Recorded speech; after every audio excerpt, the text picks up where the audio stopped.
નમસ્તે મિત્રો, સ્વાગત છે અમારી ચેનલ ઓલવેઝ હેપીમાં। મિત્રો, આજે આપણે જોઈશું ઓક્ટોબર 2018ના કરંટ અફેર્સના પ્રશ્નો। મિત્રો, જો તમે અમારી ચેનલ ઉપર નવા હોય તો સૌપ્રથમ અમારી ચેનલને સબસ્ક્રાઇબ કરી દેજો, જેથી કરીને આવનારા હરેક વિડીયોની નોટિફિકેશન સૌપ્રથમ તમને મળી શકે। સબસ્ક્રાઇબ કરવા માટે નીચે લાલ કલરનું સબસ્ક્રાઇબનું બટન હશે, એના ઉપર ક્લિક કરી દેજો। તો ચલો મિત્રો, હવે જોઈએ આપણે આજના કરંટ અફેર્સના પ્રશ્નો। તો મિત્રો, આ રહ્યા આજના કરંટ અફેર્સનો ન્યૂઝ। પહેલો છે, 1 ઓક્ટોબરથી લાગુ થશે ટ્રાઈના નવા નિયમ, કોલ ડ્રોપ પર ફટકારાશે દંડ। તો મિત્રો, પહેલાં આપણે ટ્રાઈનું ફૂલ ફોર્મ નામ શું છે એ જોઈ લઈશું। તો ટ્રાઈનું ફૂલ ફોર્મ નામ છે telecom regulatory authority of India. Call ડ્રોપની પરિભાષામાં 2010 બાદ પ્રથમ વખત બદલાવ કરવામાં આવ્યો છે। પ્રથમ વખત ડેટા ડ્રોપ માટે પણ જોગવાઈ કરવામાં આવી છે।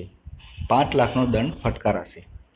તો ટ્રાઈ એટલે કે તમે કોઈ બી કોલ કરતા હોય અને એ કોલ ડ્રોપ થઈ જાય તો એના માટે નિયમો બનાવે છે, જે એને કહેવાય ટ્રાઈ। તો એ ટ્રાઈ હવે એને ડેટા જે આપણે ઇન્ટરનેટ વાપરીએ છીએ એમાં પણ ડેટા ડ્રોપ માટે પણ જોગવાઈ કરવામાં આવી છે, જેના માટે 5 લાખનો દંડ પણ ફટકારાશે। નેક્સ્ટ, મશહૂર અભિનેતા રાજ કપૂરના પત્ની કૃષ્ણા રાજ કપૂરનું નિધન। તો 1 ઓક્ટોબરના રોજ નિધન થયું છે। તેઓ 88 વર્ષના હતા। કૃષ્ણા રાજ કપૂરે 1946માં રાજ કપૂર સાથે લગ્ન કર્યા હતા।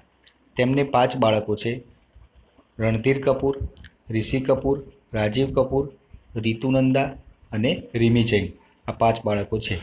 તો કપૂર ખાનદાનમાં રાજ કપૂર જોડે કૃષ્ણા રાજે મેરેજ કરેલા હતા અને કૃષ્ણા રાજનું 1 ઓક્ટોબરના રોજ નિધન થયું છે। નેક્સ્ટ, 1 ઓક્ટોબરના રોજ ભારતના મહાન નેત્ર ચિકિત્સક ડૉક્ટર ગોવિંદપ્પા વેંકટર સ્વામીનો જન્મ 1 ઓક્ટોબર 1918ના રોજ થયો હતો અને 87 વર્ષની ઉંમરમાં 7 જુલાઈ 2006 એ તેમનું નિધન થયું। તો ગોવિંદપ્પા વેંકટર સ્વામીનો જન્મ 1 ઓક્ટોબર 1918ના રોજ થયો હતો, જે ભારતના મહાન નેત્ર ચિકિત્સક ડૉક્ટર પણ હતા। તેમણે હાર્વર્ડ યુનિવર્સિટીમાંથી અભ્યાસ કર્યો। તેમણે ઓછા પૈસે ગરીબોની સારવાર થાય એ માટે અરવિંદ આઈ કેર સેન્ટરની સ્થાપના કરી હતી। નેક્સ્ટ, આ વખતે 2 ઓક્ટોબરે 2018 એ ગાંધી જયંતિની 150મી જયંતિ છે। કઈ જયંતિ છે મિત્રો? ગાંધી જયંતિ 150મી જયંતિ છે। જે અનુસંધાને વિજયભાઈ રૂપાણીએ ખાદી ઉપર 20% વળતર આપવાની જાહેરાત કરી છે। Khadi for fashion, khadi for nation. Khadi for fashion, khadi for નેશનના મંત્ર સાથે ખાદીને વ્યાપક સ્વીકૃતિ મળે, તેમજ ખાદી વણાટ સાથે સંકળાયેલા ગ્રામીણ અંતરિયાળ કારીગરો અને પરિવારોને વધુ રોજગારી મળે, તે માટે શ્રી વિજયભાઈ રૂપાણીએ આ નિર્ણય કર્યો છે। નેક્સ્ટ, 1 ઓક્ટોબર એટલે આંતરરાષ્ટ્રીય વૃદ્ધ દિવસ। મિત્રો, 1 ઓક્ટોબર એટલે આંતરરાષ્ટ્રીય વૃદ્ધ દિવસ।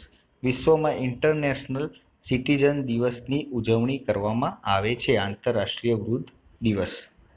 નેક્સ્ટ, હોકી ઇન્ડિયાના નવા અધ્યક્ષ તરીકે મોહમ્મદ મુશ્તાક અહેમદ લેશે રાજેન્દ્ર સિંહની જગ્યા। તો પહેલાં રાજેન્દ્ર સિંહ હતા અધ્યક્ષ હોકી ઇન્ડિયાના, હવે નવા અધ્યક્ષ મોહમ્મદ મુશ્તાક અહેમદ હશે। હોકી બિહારથી સંબંધ રાખવાવાળા મોહમ્મદ મુશ્તાક અહેમદ આના પહેલાં હોકી ઇન્ડિયાના મહાસચિવ પણ રહી ચૂક્યા છે। રાજેન્દ્ર સિંહને નવા મહાસચિવ તરીકે પસંદ કરવામાં આવ્યા છે। નેક્સ્ટ, મહાત્મા ગાંધી મ્યુઝિયમનું વડાપ્રધાન અને મુખ્યપ્રધાનના હસ્તે લોકાર્પણ। તો મહાત્મા ગાંધી મ્યુઝિયમનું વડાપ્રધાન અને મુખ્યપ્રધાનના હસ્તે લોકાર્પણ સ્વદેશ દર્શન યોજના હેઠળ। સ્વદેશ દર્શન યોજના હેઠળ રાજકોટ શહેરમાં મહાત્મા ગાંધી અભ્યાસ સ્થાન આલ્ફ્રેડ હાઈસ્કૂલમાં ₹26 કરોડના ખર્ચથી આ મ્યુઝિયમ બનાવવામાં આવ્યું છે। નેક્સ્ટ, રાજ્યમાં ગાંધીજીની 150મી જન્મ જયંતિની ઉજવણી પોરબંદર ખાતેથી કરવામાં આવી। તો ક્યાંથી? પોરબંદર ખાતેથી કરવામાં આવી, જેમાં મુખ્ય મહેમાન તરીકે રાજ્યના મુખ્યમંત્રી રહેશે। નેક્સ્ટ 2 ઓક્ટોબર ગાંધી જયંતિની સાથે લાલ બહાદુર શાસ્ત્રીની પણ જન્મ જયંતિ છે. તો ગાંધી જયંતિ પણ હતી અને લાલ બહાદુર શાસ્ત્રીની પણ જન્મ જયંતિ છે, જે આપણા ભારત દેશના બીજા નંબરના વડાપ્રધાન હતા, સેકન્ડ નંબરના વડાપ્રધાન હતા.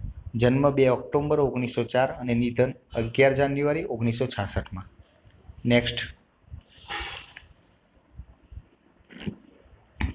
શિકાગોના જાણીતા સમાજસેવક અને બ્લાઇન્ડ ફાઉન્ડેશન ઓફ ઇન્ડિયાના સ્થાપક ડૉક્ટર મનુ વોરાને તાજેતરમાં મુંબઈમાં યોજવામાં આવેલ એક સમારંભમાં સમગ્ર વિશ્વમાં માનવજાત માટે સદ્ભાવનાનો વ્યવહાર રાખવા બદલ ભારતની અગ્રણી ટીવી ચેનલ ટાઈમ્સ નાઉ અને તેમજ આઈસીઆઈસી બેન્કે NRI of the year award 2018 એનાયત કર્યો.